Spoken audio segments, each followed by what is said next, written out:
Welcome to the 2025 Seoul Paraclimbing World Championship preview. My name is Rory Potter, and I'm joined by Eva Mol, Seb Depke, and Anita Aggarwal, who are all paraclimbing athletes. Seb has been climbing in RP1 since 2017 for Team Germany and has won 4 bronze medals in that time. He was the chair of the IFSC Paraclimbing Commission for 6 years, where he successfully led the application for the LA28 Paralympic Games. He's also the owner and creator of paraclimb.org, which is the best website for everything paraclimbing. And he's also a regular live stream co-commentator alongside Matt Groom. Anita Aggarwal is a UK-based paraclimber who's been living with MS since 2009. She competes in the RP3 women's category as part of GB climbing and has been a regular on the IFSC competition circuit since 2017. And she's earned multiple medals at World Cups and World Championships in that time. In addition to athletic achievements, Anita is a cancer survivor and serves as both an ambassador and advisor for Climbing Against Cancer. I'm also joined by Eva Mol, who is an RP1 climber and a PR1 rower from the Netherlands.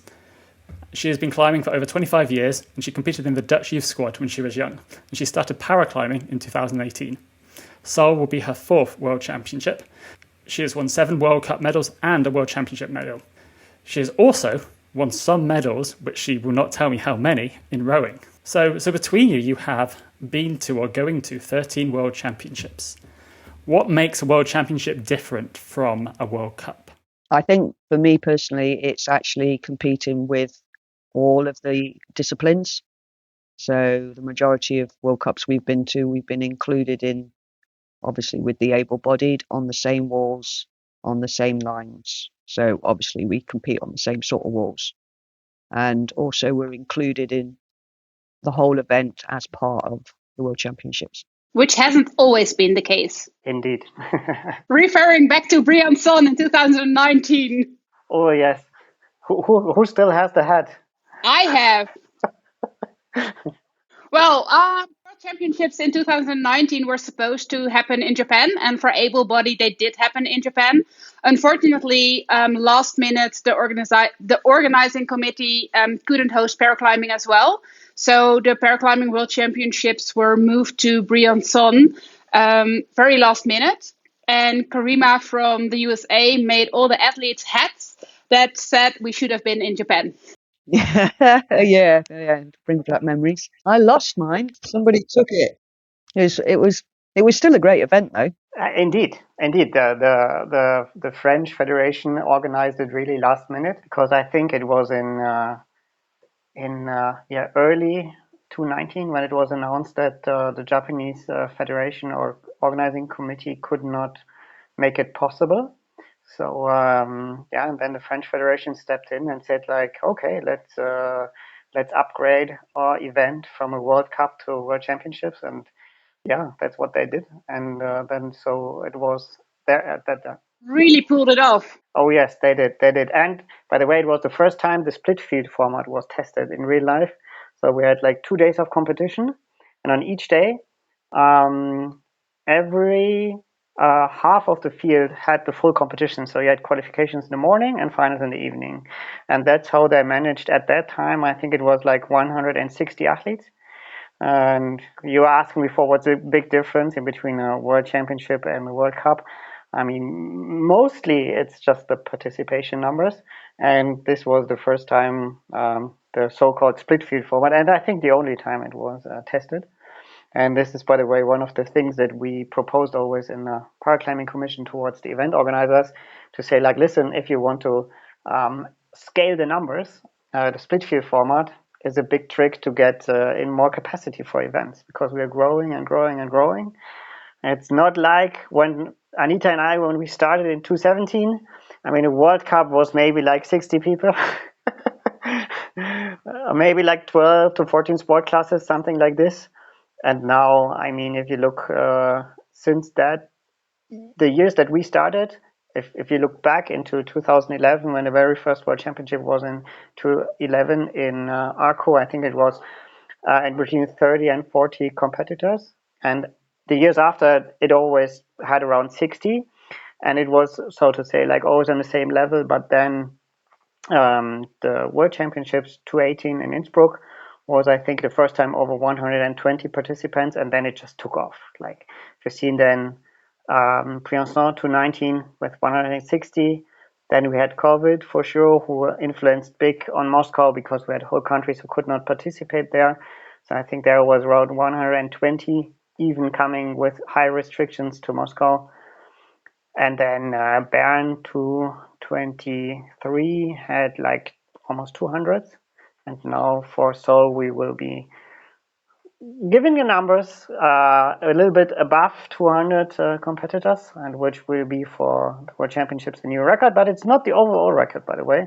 This is Innsbruck this year with I don't have the exact numbers. I think you have to look it up, but 215 or so. I think it was the first time. Innsbruck, yes, but will not happen in Seoul. In Seoul, it's women AL1 will be merged into the men, so they will run a combined sport class. So it will be 19 sport classes running in Seoul. And by the way, in Seoul, we also have a bit kind of split field, not really split field, but they will cut the event in parts, as we will run qualification on 2 days and finals also on 2 different days. A bit like Innsbruck 2018, where they also had multiple sessions and not all in one. And back to your original question, for people who are not quite familiar with the World Cups and the World Championships, every year we have a series of World Cups. But the World Championships are only held once every other year. Exactly.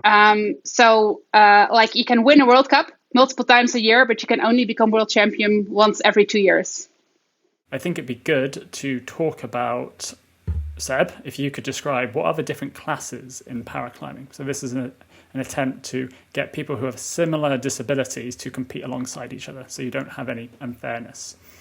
Could you give an overview of the different classes and the different levels of the disabilities within those classes? So you already mentioned it. The idea is to group the whole field a bit. So the idea is at the end that the one who brings the best performance in comparison to his limitation gets the medal, and not the one who is the least impaired. And also to have a, let's say, meaningful competition, and not that someone who's just climbing with one leg is climbing against someone who is visually impaired, for example, which is not a competition at all. So we have a big rule book in the meantime with almost, I think, 50 pages, which is the basis of how this works. We have classifiers who are medical professionals and also well-known in climbing, and you go for the first time when you attend an IFSC competition to those classifiers, and they will group you in. There will be paperwork beforehand, etc., etc. It's a bit complex, but at the end you get assigned a sport class, and they're climbing in. So we have 10 sport classes in climbing, in paraclimbing, and I group them in let's say 3 big families, so to say. So we have the RP, which have limited range, power, and stability. So that's all, let's say, neurological, physiological limitations. Then we have the amputees or loss of limbs, limb deficiency, and then we have visual impairments.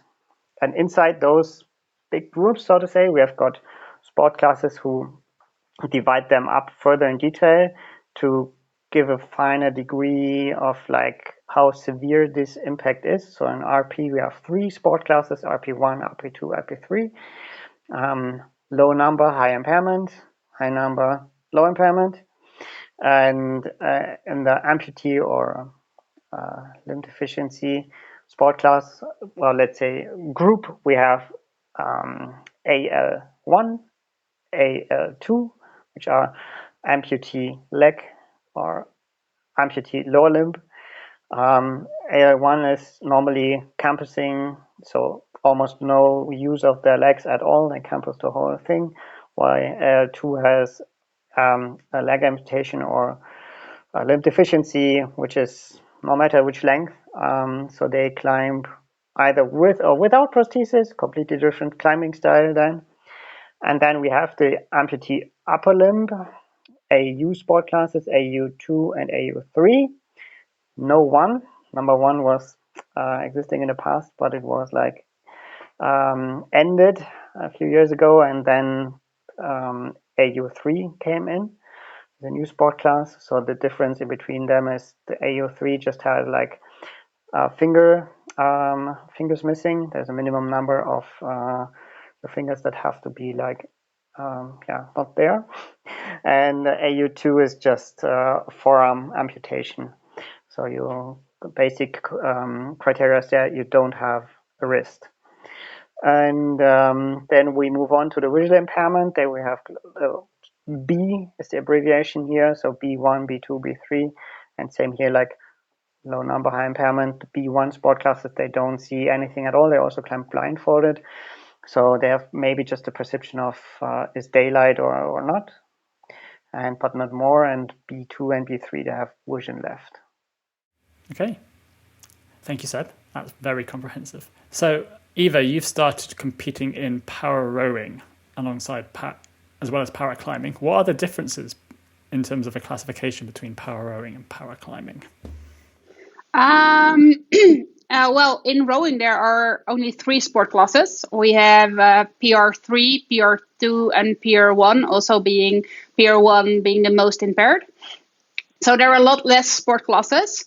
Also, but that's my personal journey. When I started paraclimbing, the classification system, like we have to go through medical tests before we can compete to place us in one of the categories to have an even field of play. And my first classification, I just basically rolled up in my wheelchair and I had 2 doctors looking at me. I handed my paperwork, my medical paperwork, and they basically looked at me and they said, "Okay, we're finished." And I was like, "Okay, in which class are you in which class am I coming?" And they were like, "AL1." I'm like, "But I have a muscle disease. I can use my legs. I don't have any muscle power, but I can move them. So I don't think I will be climbing AL1 because I cannot campus with my muscle disease." So my first classification was really short, and it was in the end I was 5 minutes in, and then I was out again and classified in RP1. Since then, the classification system in paraclimbing has come there's been many changes. It's become more professional, and actually the medical examination within climbing and rowing is quite similar at the moment. I have to give my medical files, then I have a test on the bench where they will test everything, and then in rowing you have on water observations, and in climbing you have observation in routes. Yeah, I can add to that the similarity is just coming basically because the IPC, so the International Paralympic Committee, is giving standardized rules that every para sport has to follow. And that's why the rule books might look quite similar. Also, the abbreviations are different. The IPC doesn't give there any, let's say, inspiration how to name them. But at the end, you always see similar ideas. And especially if it comes to the test, which shows the classifiers test your limitations. And then you have most likely it's a scoring system, which then leads to a sport class, and those tests all have to be scientifically approved, and basically they in all sports use more or less a similar, or at least quite similar tests on how to determine that. Both tests for me having a muscle disease in paraclimbing classification and para-rowing classification are exactly the same. They're both testing my muscles with an MRC scale on a bench. So lots of similarities. The difference will then be on how the result leads to a sport class. That's a big difference because every sport is different. And I mean, you are talking about the power rowing. I just looked it up. You have before we're talking about sport classes, but before we go to sport classes, we have got categories, so-called categories of impairments which are allowed to a sport. So, and a category of an impairment can be intellectual impairment, vision impairment, impaired muscle power, atetosis, ataxia, hypertonia, limb deficiency, etc. So it's more like big groups of impairments, but not sport classes. And the sport selects on which category is allowed for sport. So in power rowing, I just counted, they allow 7 of those 10 sport categories of impairments. And by the way, climbing includes 9 out of 10. So the only one which is not eligible in climbing is the intellectual impairment, by the way. And there's only two sports, include all categories of impairment. That's para swimming and para athletics, by the way. And I think aside climbing, there's just two more who have 9 categories. So climbing is really inclusive in comparison to all the other sports. Yeah, and it does not mean that like having an intellectual disability, you cannot climb, because people with intellectual disabilities can climb perfectly. It just means that there's no international sport class at official IFSC competitions. Indeed. And on Like local competitions or masters can have sport classes for intellectual disability as well, competing in an open sport class. Yeah, and some nationals they just run it on their as their own sport class. I mean, the national federations are free to organize these things the way they want, and I'm pretty sure there will be a day. So this could be something, by the way, for the development of the sport. Because there's no, let's say, like technical or format or whatever safety reason why they should not be or could not participate in climbing. It's just a matter that we didn't have the connection yet. So if someone hears this and says like, I'm a specialist in intellectual impairment, so maybe step up. Your expertise could be interesting. I have a background in as a health psychologist specializing in special need kids among those children with intellectual disabilities. So I've seen climbers with intellectual disabilities just crushing it. Oh, really, Eva? So maybe you will be the one to push it forward, huh?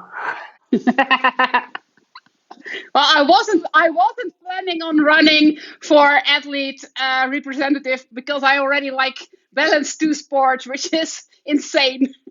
Yeah, but maybe you can, if one day there are questions, maybe you could be the one. Yeah, I would love to include them as well, because what you said, like climbing is literally for everyone. Everyone can climb in its own way, even if you want to compete on an international level or just want to have fun. Like climbing is for everyone. So I would love to see all categories represented on the international stage. Oh, yes. Well, I was going to say that we've obviously got Special Olympics, which is being used at the moment. So we do have that sort of side where people with an intellectual disability. And I do remember that my country, GB, used to actually have different sports classes that included the learning impairments as well. So obviously local events need to sort of start to bring that back to help grow the Special Olympics side, which is where we don't fit it at the moment.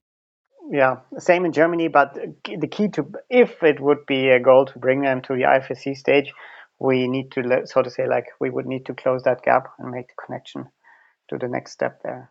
Yeah. In the Netherlands, we do have organizations that like provide climbing for children with intellectual disabilities. Nice. And the UK also has like one of the most amazing athletes I ever met with an intellectual disability. Yeah, Pip. Yeah, I was going to say I'm trying to think of Pip. Hopefully, we can try and bring that back, because I think it is something that we could do more locally and into more competitions, and not deviating from the World Championships. Obviously, the World Championships at the moment only deals with the rope side of our kind of climbing, and a lot of us kind of do bouldering as well. So there's all sorts of different opportunities in the future. So going into LA 28, 8 of those 20 different categories are going to be in the Paralympics. Which ones are those? And can you give any insight into how they were chosen? Yes, so we have nominated for LA 28 is men and women AU2, men and women RP1, men and women AL2, and then we have got men B1 and women B2 who will compete in LA according to the announcement from the IPC.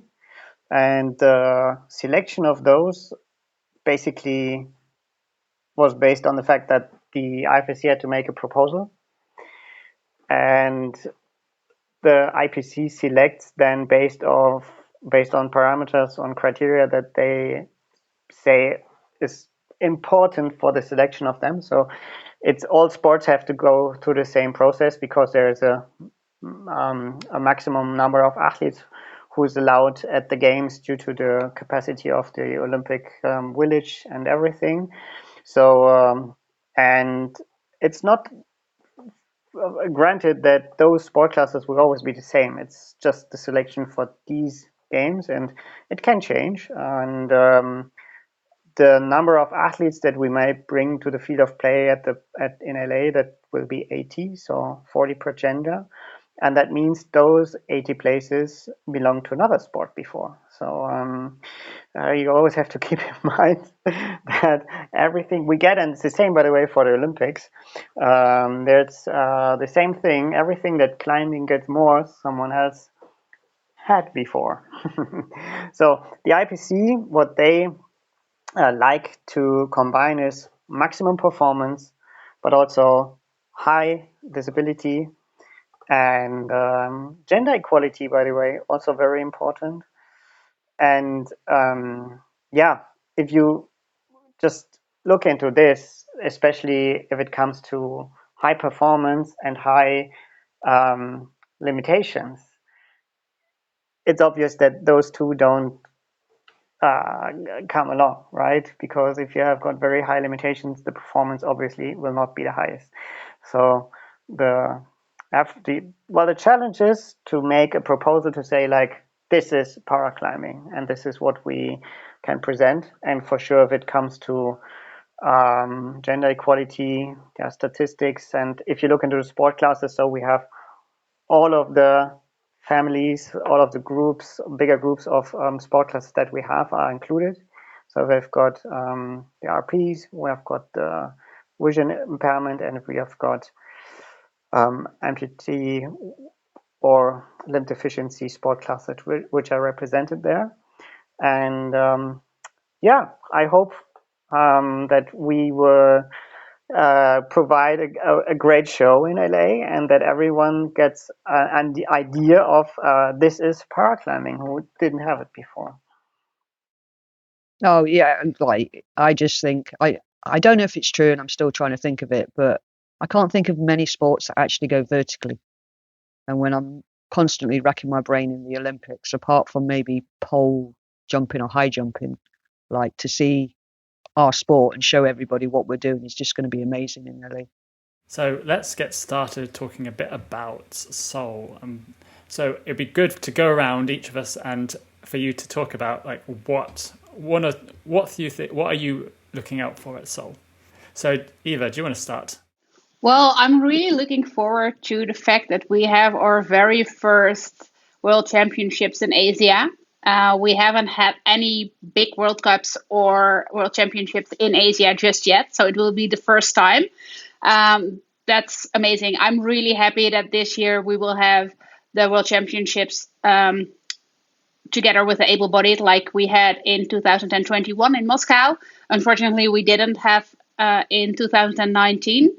So I'm really looking forward to see the worldwide community going out to Asia.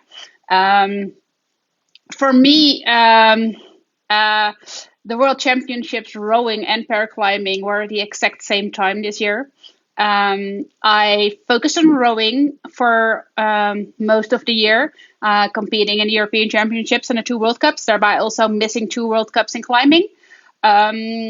Actually, I focus on rowing so much that I actually did not climb for several months. So I'm just getting back into climbing for this World Championships, which is physically a lot, but I'm really looking forward to just being there and seeing everyone again. Because we're one big worldwide family, and it's always like the scene is really nice. I also really like about paraclimbing that we are all so friendly with each other, and I'm on good terms with everyone in my category. We can read routes together, and we're actually really happy for each other if you have a good performance. I love that about climbing. I was going to say, I'm unfortunately not actually going to Seoul this year. So of us 3, I get to actually watch it from the sidelines. It'll be the first World Championships I haven't attended. It just doesn't feasibly work with my condition, the travel, the heat, etc. So I'm looking forward to seeing what it's like from being on the other side. It'll be my first ever World Championships I've not competed in since 2018.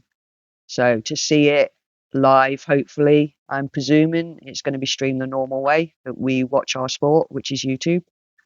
And yeah, let's see what it's like and how good the athletes are. And I think, again, most of the sports classes will compete. And we've had so many new countries, like Korea are bringing new people, China are bringing new athletes. So it's going to be awesome to see how these new athletes attend and get involved in this great sport. A question, Eva, from my side: is it actually the same in rowing? The let's say the vibes among each other and on the field of play, the emotions and everything. Is it comparable, or is there more like, let's say, elbows and egos and closed eyes? I'm gonna be very political about it, but let's say there are differences. Okay, so it's better. Oh, you know me, I love climbing, but I also love rowing. So I would love to combine them both in LA. Let's see if it's possible. Okay, I mean, I can speak for some other para athletes who were in other para sports before, and they say like climbing is clearly the way more friendly, welcoming, fun, overall, let's say, athlete experience sports than many other. I can testify to that. Definitely. Maybe, by the way, maybe it will change. Maybe it will change once it's once we are in LA and it's about something. It's not just, so to say, like the level we had. So there's now an element added to the show, which maybe will change the vibes. Let's see. But I do have to say, like, I'm very friendly with the competitors and people in other sport classes in rowing too. I've made worldwide friends in rowing. Also through there's a foundation in para rowing, the Para Rowing Foundation, that organizes training camps with rowers from like different countries. So you get together for 1 week for an international training camp, which is like a really good way to get to know other athletes. But yeah, overall, the atmosphere in climbing is just something else. It's really special, and I feel really at home. Yeah, in Seoul, it's for the first time for me to be that far east in Asia. Before the furthest point in this direction, I think, was Moscow for me. So paraclimbing really brings you all around the world, and yeah, it's for sure. I will be looking very much forward to the routes to see what we may climb there, but the overall experience for sure will have a big influence, and I hope that this overall experience will just be great. And that's my only wish. And it will be, by the way, it will be the first time for me, the first event that I will not have an official role, so to say. So before I was warming up and people were coming asking questions. And Seb, do you know this? Seb, have you heard that?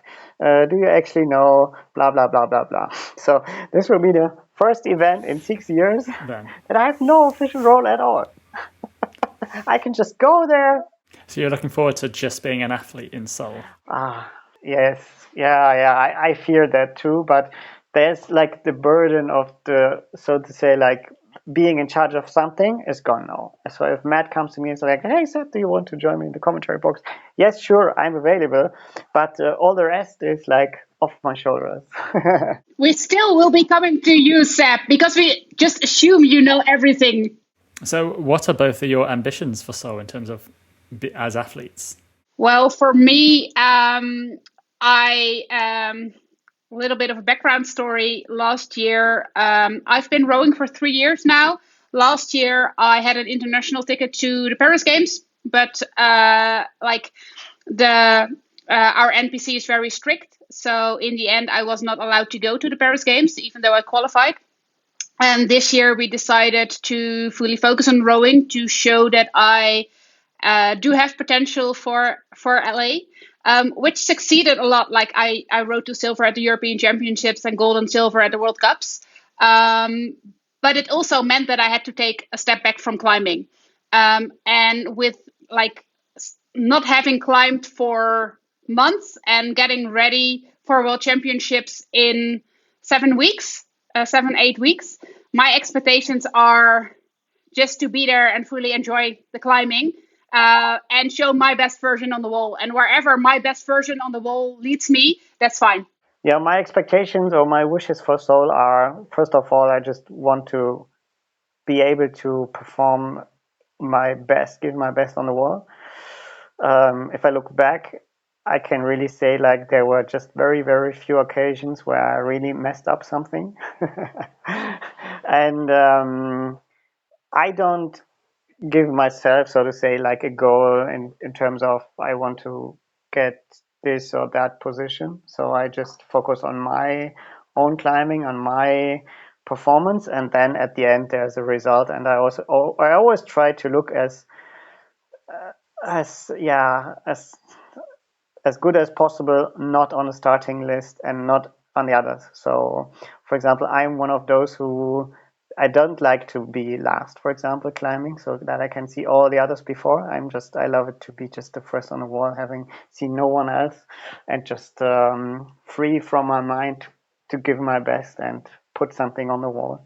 So that's my hope for Seoul. And then at the end, we will see the result. At the moment, I'm more like somewhere in the midfield of RP1, which is really, really close. It's always, if you look in between like the last places who just make finals, and so to say, like, so let's say from 5th to like 15th or so, it's in RP1. In the meantime, it's just very, very few moves. So sometimes can just be 4 moves or so, which decide like, oh, I'm in finals, or like, oh, I'm at the end of the whole result list.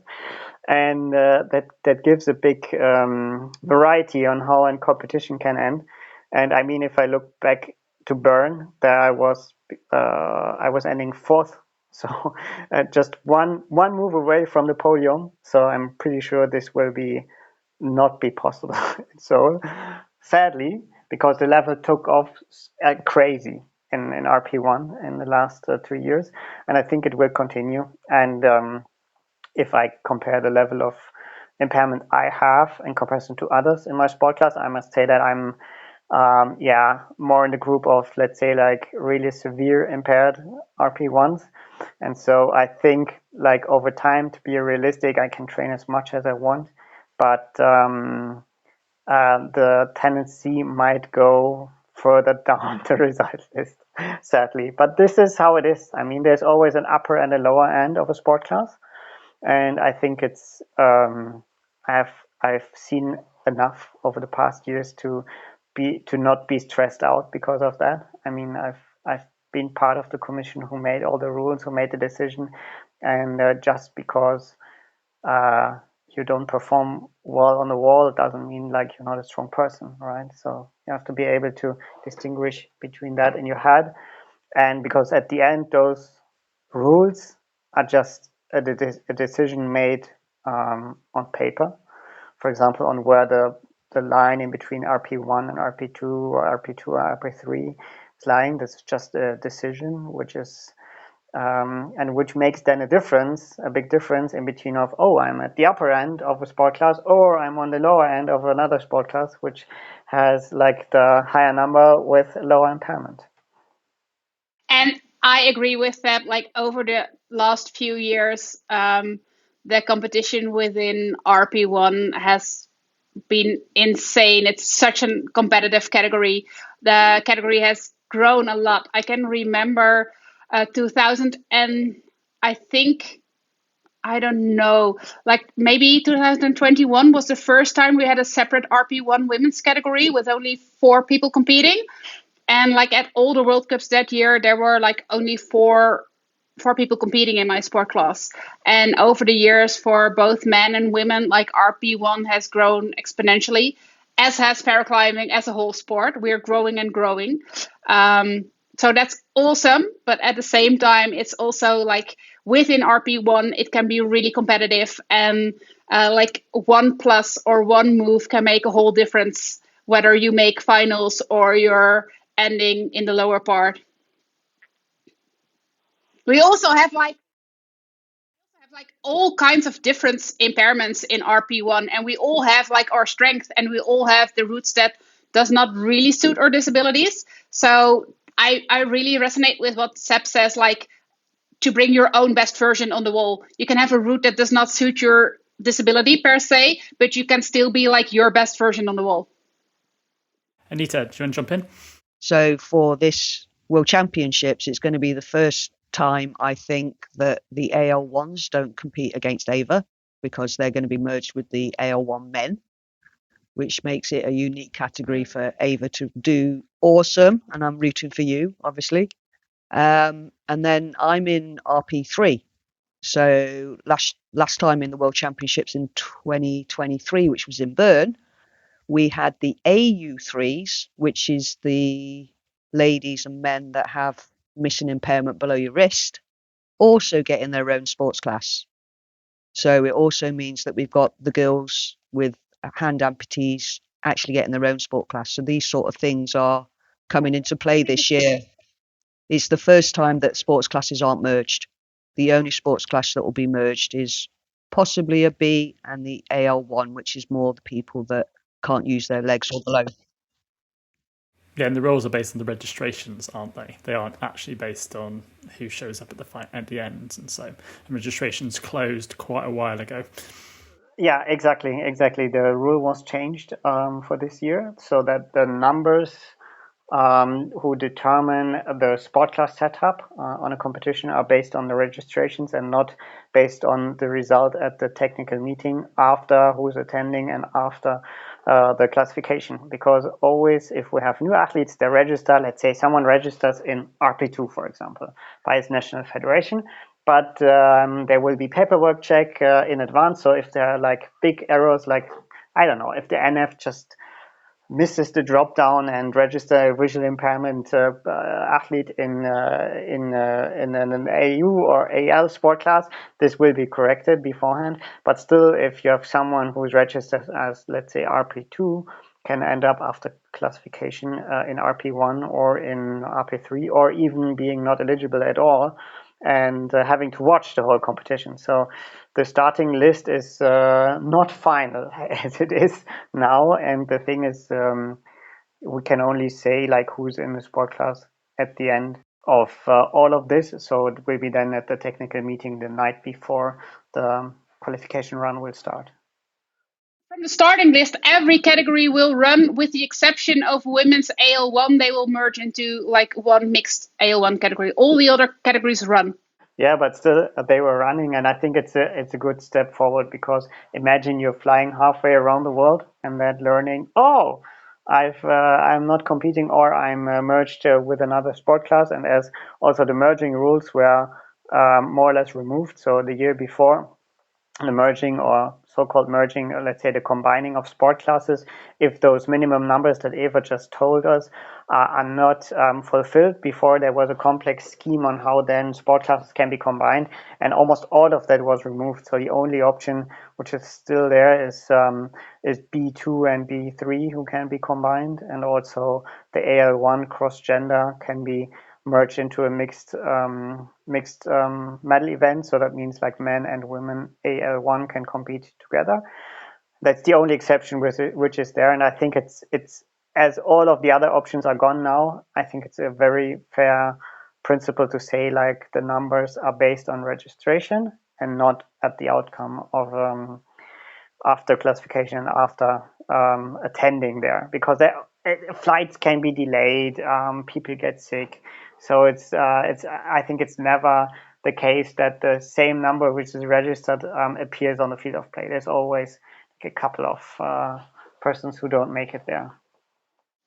Yeah, so the basic rules are that for a World Cup, you need 4 athletes from 3 different countries to form a category. And for a World Championships, you need 6 athletes from 4 countries to run a category. But for instance, in Salt Lake City earlier this year, there were enough women in my category registered to have an RP1 class running. But in the end, there were only 5 girls from the USA competing. Oh. Which is the first time that ever happened on an international level as well, because of the rule change. Yeah, I was just thinking actually back to 2021 World Championships in Moscow. So this new rule that's come in that basically says impairments can't be merged apart from the campus AL1. I had a particular teammate in a visually impaired class, which is the B class, and they went all the way there to compete in the world qualifications in the world championships, but unfortunately they weren't actually allowed a final, and they weren't actually allowed to receive a medal as such. So yeah, this new way of actually scoring our system and how we research how we actually compete in Korea is going to be really good, because everybody actually gets to get their final. And I think it's a really good rule because, like, imagine that you booked a flight and you're on the more impaired spectrum, and you have to have like someone coming with you to assist you, and you're paying for two persons to go out there, and then you cannot compete. I actually love in climbing that we can see who registered on forehand. In rowing, you don't know. You only get to know 1 week before the competition takes place. So it will always be like a big who will compete, and do I have a sport class, yes or no? Okay. I think it would be really good to talk about who are some of the best athletes across all the different categories to watch. Like who should we pay attention to in all of the different categories? So let's start off with the different amputee categories. So who should we look out for? I think I'm going to start with the AU3s, which are the hand amputation sort of level below the wrist. I'm going to vote for somebody who's only just joined the circuit this year, who's Bence, and I believe he's from Hungary. He only started in June, so I'm going to use him as an outsider. And for the women AU3, we've got Rosalie, who's a really good German hand amputee. And I think that one is completely open. Like, everybody's so good. I believe that everyone's got a chance to actually get the gold in that one. Yeah, men AU3. I vote for more Sapir. I think that's an easy bet. But his colleague from Switzerland, he's also Dominic Geisler. He's also really, really strong. But yeah, it will be interesting competition. So we see it in many sport classes that you have got one dominating person there, and then it's quite easy to choose. But I hope that especially as the field gets more and more dense and there's more competition, that those predictions will not be too predictable, right? Like, I mean, if you look at a bouldering competition, like Janja is easy bet, right? But yeah, the positions behind are not predefined, and in some sports, as I said, in paraclimbing, it's the same. But in others, it's not at all the case. But yeah.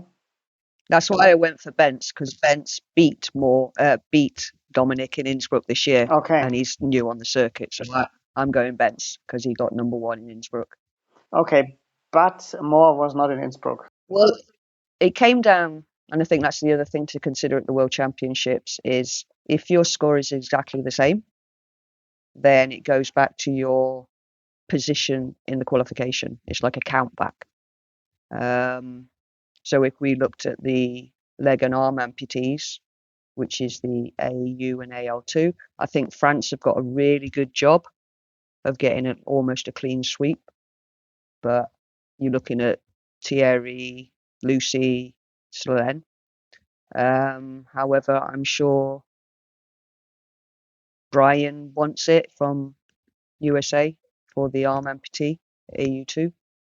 And yeah, it'll be hopefully somebody is going to come along and obviously give these other categories a really good run for their money. Yeah, you were jumping now across many different sport classes. The thing is, I think it's okay to... Do you want us to do now all of them one by one, or just to pick specific one? I think it just pick the people who you think are inspiring and you think, oh, they are really good, or this is a rivalry which is happening. I think that's kind of more interesting than us going class by class and go, we think these people will do well. I think understanding what rivalries, like between Solène and Lucia, say in AU2, or you have Sarah coming back to challenge Lucy in AL2, and sort of some of those things to talk about. Yeah, that's a good one. I'm really happy for Sarah to come back because she had a rather nasty injury earlier this year from a climbing fall, an outdoor climbing fall. And I'm really happy for her that she can get back on the international stage in Seoul. Yeah. Yeah, but to be fair, Lucy is like the the all-time champion by far. If you look at the scores, I mean, she sometimes even locally competes with the able body and wins medals there in her region in France. So Lucy Jarige is really like a legend in women AL2, I think. But if we go to the men, a field, I think we have quite an interesting appearance in Seoul, because Urko from Team Spain is coming back. Urko Carmona. He's competing since the very beginning, so a lot of experience, but he was not on the competition circuits for a few years now, and he was always a good medal candidate, also world champion in the past. And I think he really wants to come back and be strong, and it will be very interesting to see how it turns out, if he can still sort of like keep up with the top of AL2 or not. Also very interesting, all the sport classes, the level was rising over the years. And to be fair, if you talk to the route setters, they say like, oh, in AL2 it's actually going down, at least for the men's. So yeah, we'll see how that develops. I think there's a good sort of up and coming guy for RP3, which is the neuro section. I think Tadashi, who's really good in Japan, is one of the ones to look out for. But I think Camille from Belgium is going to be giving him a run for his money. So it'll be good to see what happens there. Tadashi had an injury a few weeks ago. He was in the hospital for quite some time, so I'm really happy to see him back climbing and training for Seoul again. Next to Camille and Tadashi, I also want to give a shout out to Jamie, my teammate, obviously, who's very strong at the moment.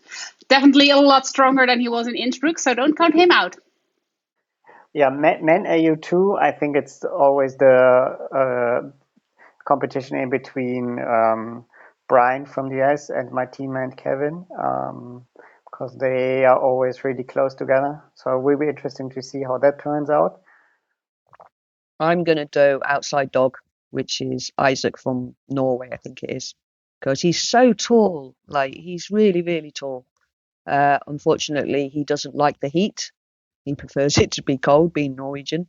So, yeah, it'll be interesting to see how that affects things. Anita, how is it like to look at your own sport class, because you're not competing in Seoul? Yeah, I was looking at that. I think it's a run between my condition, which is MS, and Holland, which is your country, obviously, and then Brazil. So USA probably got a good opportunity as well. So Nat is American, and then we've got Marina, who is Brazilian with MS, and then we've got Chris, who's obviously from Holland. I actually think, based on some of the things that happened this year, that yeah, it's an unknown. I'd like Marina to win it, obviously being an MSer, but yeah, it just comes down to how the route is and what's going to happen. Outsider, I'd probably go Laura from Germany. Nat's been picking up para rowing and actually been telling me that, like, since they started para rowing, they've been feeling a lot stronger on the wall and a lot less pumped in climbing routes. So that's going to be really exciting to see. Obviously, very cool to have a fellow athlete combining para rowing and para climbing. And that's even more awesome because they're also doing swimming. So I'm definitely going for Nat in RP3. Obviously, not counting out Christiane from the Netherlands. I mean, I cannot ditch my teammate, obviously. Have to root for them. But yeah, it will be a really exciting category with also Marina competing. And indeed, what you're saying, Laura, has gotten a lot stronger over the years as well. Yeah, interesting what you said about the crossover of para sports, like rowing and climbing. Will be interesting to see, or would be interesting to see, if it works the other way around, right? Because the hopping in between sports, that's what we see here and there. I mean, we have seen several athletes coming to climbing from other para sports, and it will be interesting to see how that turns out if we're coming closer to LA. If more people from other sports will decide to say like, hey, I will give it a try in climbing to see like if that works. My personal opinion is that you need preparation because climbing is so complex, especially the technical and tactical component, and experience counts so much more than just power. But I think the other way around, that if you go to a sport which is just purely on power and not so much like technical and experience elements, could be much easier. My bet. So, and by the way, my personal thing is like hand cycling as preparation for climbing is an enormous boost for like endurance, also for the fingers, because depending on how you use it, you can do that like really efficient endurance training. So Eva, you also know that because I know you also have a hand bike, right? And interestingly, we haven't seen that much crossover in between cycling, or at least hand cycling, and climbing yet. I think it would be a really good cross sport. Yeah, I think that's an interesting thing with the RP category, because if you've got a power-based impairment versus an ataxia-based impairment, which I have, obviously, it can definitely affect you on day two. So it's going to be interesting. Hopefully, sooner or later, it's not going to affect our sports class. But yeah, I think at the moment it struggles to compare those that do get muscle fatigue versus those that don't. Sebastian, we do have a climber who's also competing in paracycling, just not hand cycling. But we've got Dennis Connors from the USA who's riding a trike, and he's a Paralympian. Yes. He has also been climbing for years.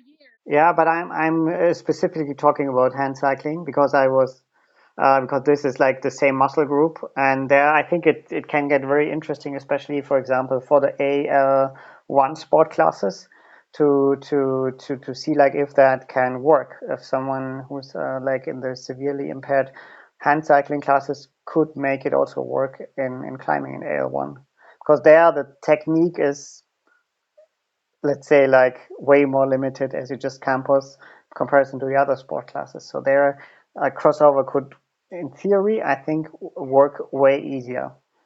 I was going to say my team, the GB team, actually do have the para kayakers, canoers, and visually impaired Olympians coming into our sport this year. And the B2 female that just hasn't been able to get classified yet is actually already a climber, and her sister is a really good sight guide. And then we've got Johnny, Nick, and Stu, who are actually from the canoeing sort of side. And again, they've been climbing for years and years and years. As you said, Seb, it just comes down to them understanding what our level of holds are, because they're not the normal gym holds. Yeah. I actually think that the higher hand cycle classes would do really well in AL1, where the more impaired hand cycle classes are often also impaired in their hands, which could make campusing more of a challenge. Okay. Interesting. But I also like in Pararong, we only have 3 sport classes. So I'm competing against a lot of people who have spinal cord injuries.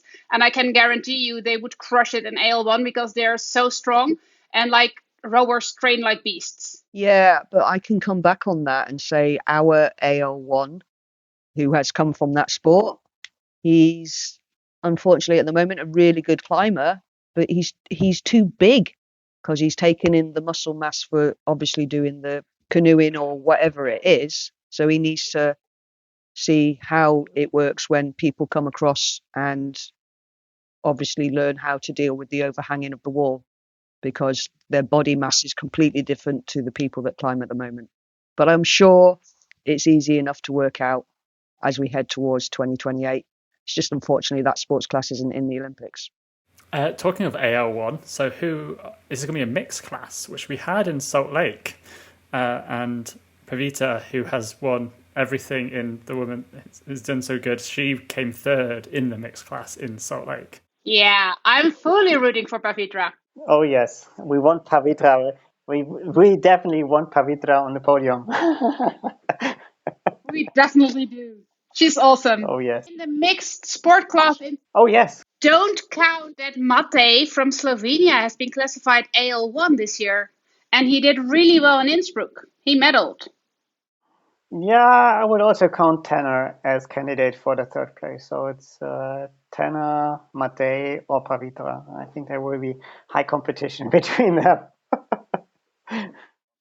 I would say it would go between Angelino, Marcus, Mate, and Pavitra. Yeah. And it would be really exciting to see who makes the podium.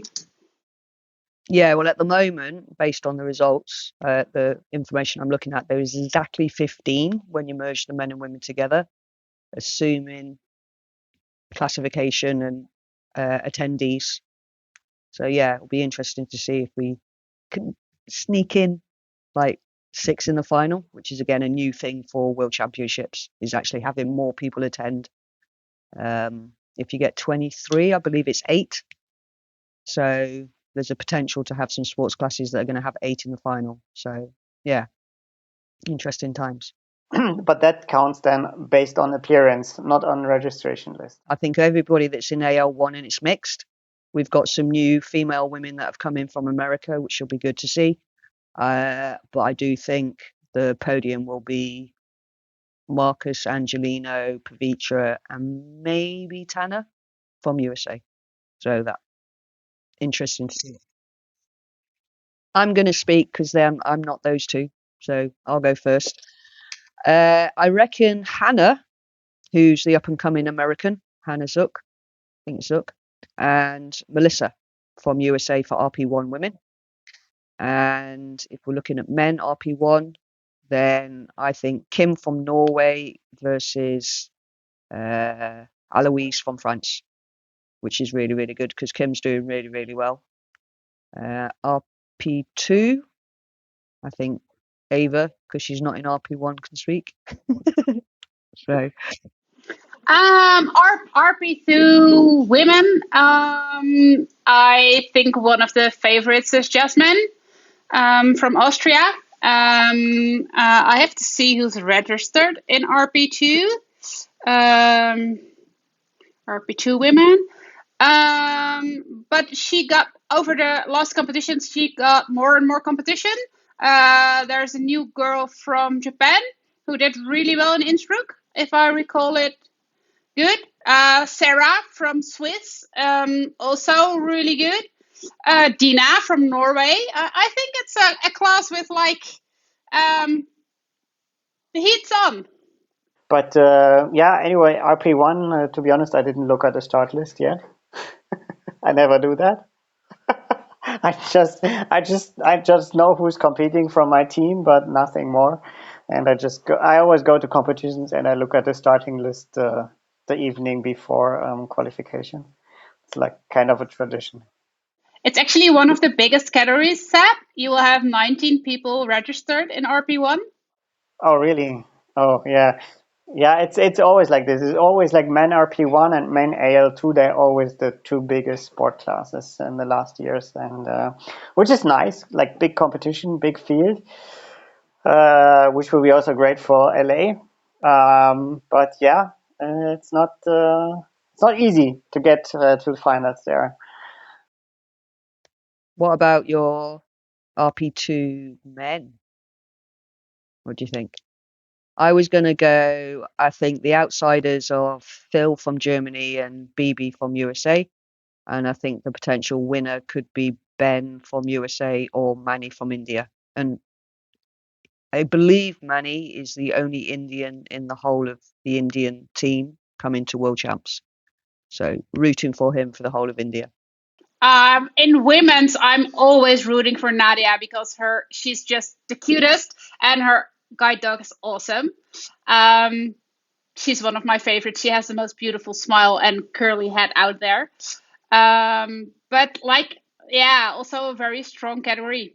Yeah, I think if Tanya's on form from Slovenia, she's got a good chance of doing quite well. I'm not sure about the other people. I don't know them too well. So Who inside of the visually impaired classes are we looking out for? Yeah, Team Romania always has a strong strong field for visually impaired, because Claudio Miu, the coach, is working at Climb Again, which is an organization for visually impaired in Romania. So he has actually his training boot camp at work. So he's working a lot with them. So Cosmin Florin from B3, one of the big favorites for sure. But also the Japanese, yeah, definitely. Then the Razvanedu, yeah. Ravidan, But Japanese B1 is also really strong. Aito Show, yeah. And then Fumiya, I reckon, for B2 men, Japanese as well. He's got good skills. In women's B2, we have the Austrian girls versus the German girls. Also with Sainada competing from USA. That's also will be a really interesting category to watch. And really, really good to see how well they're doing as well, because that women's B2 will be in the Olympics in LA 2028. So a lot to play for in that, I think.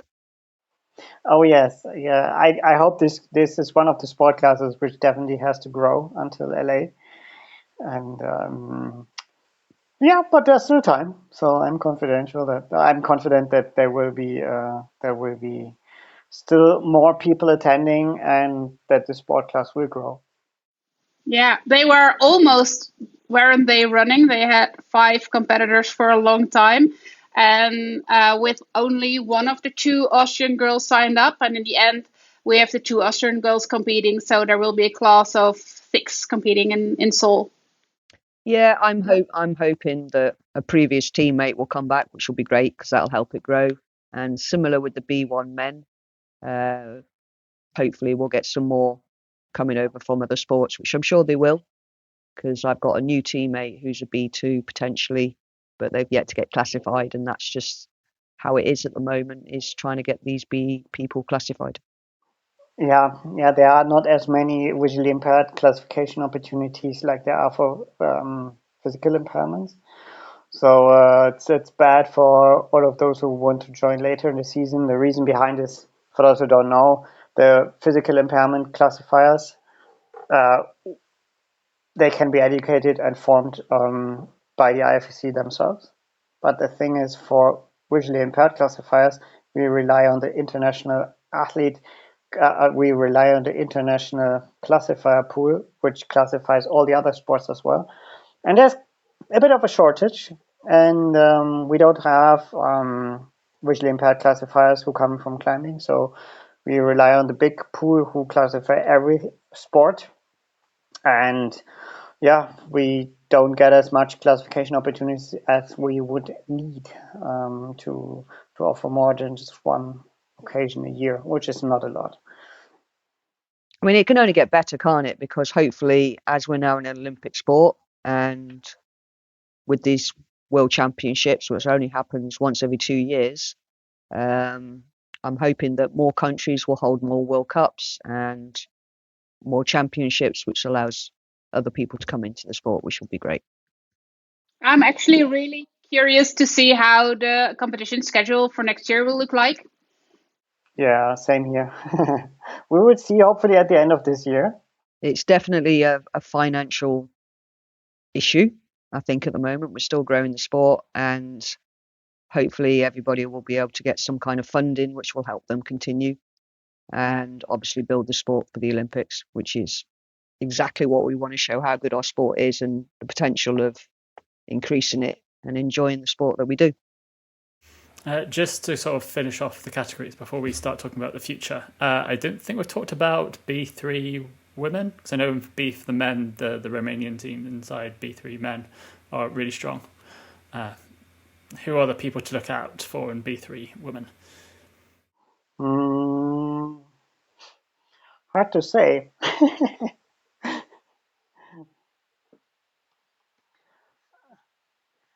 Women B3 will now hit our back.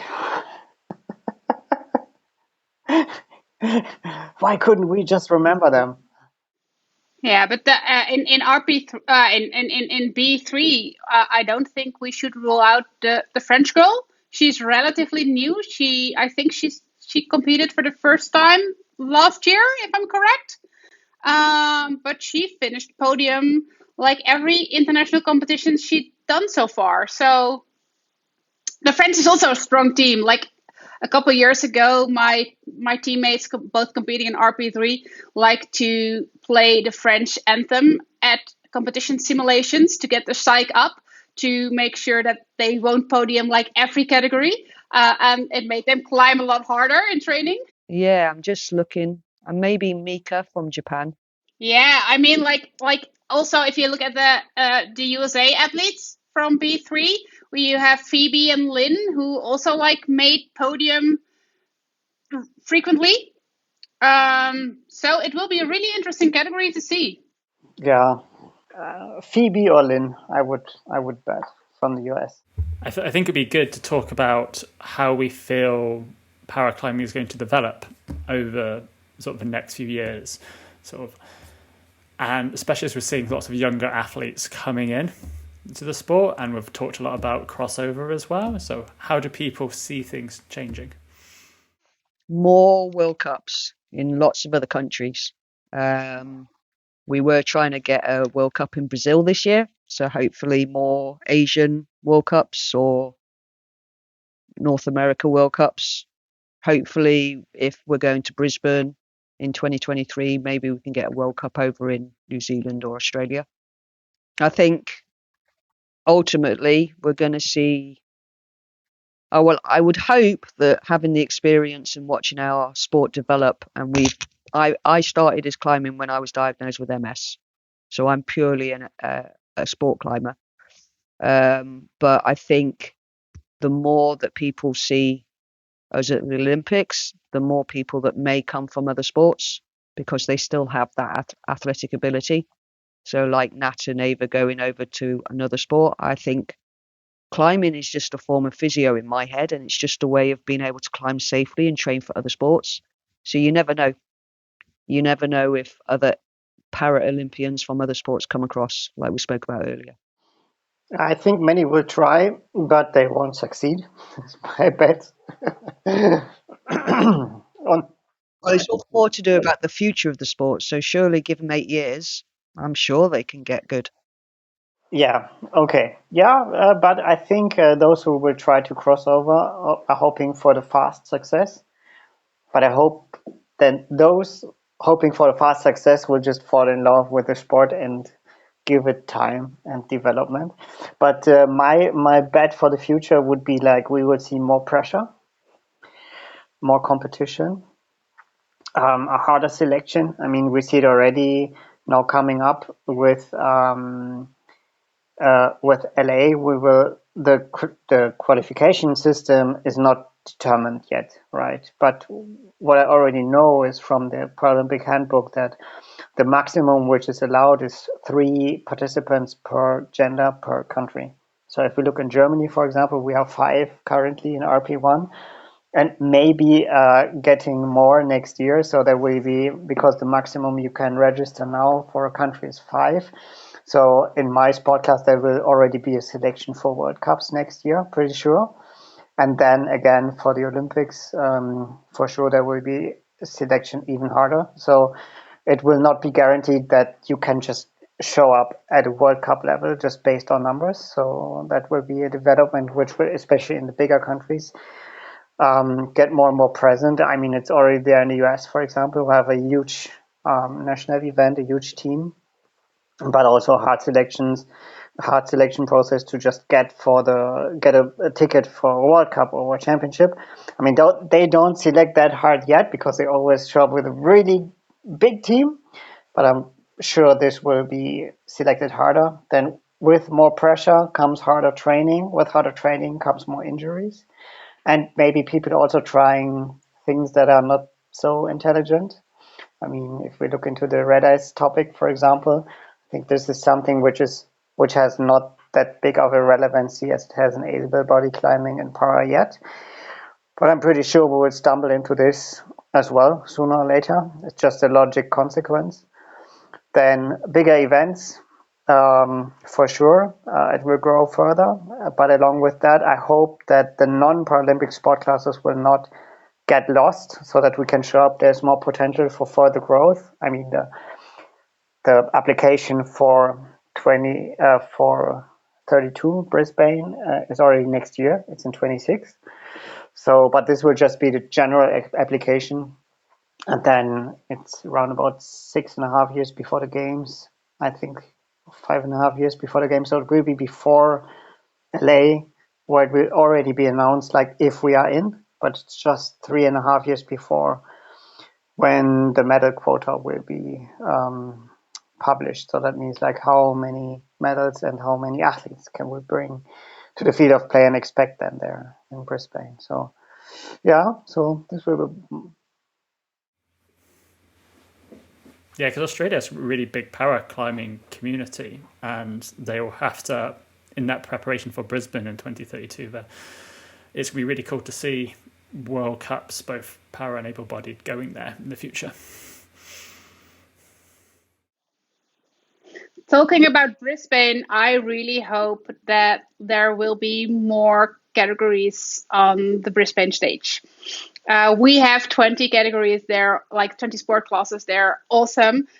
We have brilliant athletes in all sport classes. I really hope they get to shine on the Brisbane stage. I think from my point of view as an athlete on this call that isn't going to the LA 2028 Olympics, to actually grow the sport, I'm gonna be interested to see how the World Cups and the World Championships continue with. How are they going to deal with the sports classes that will be going to the Olympics, and how does that grow, and how does that funding come?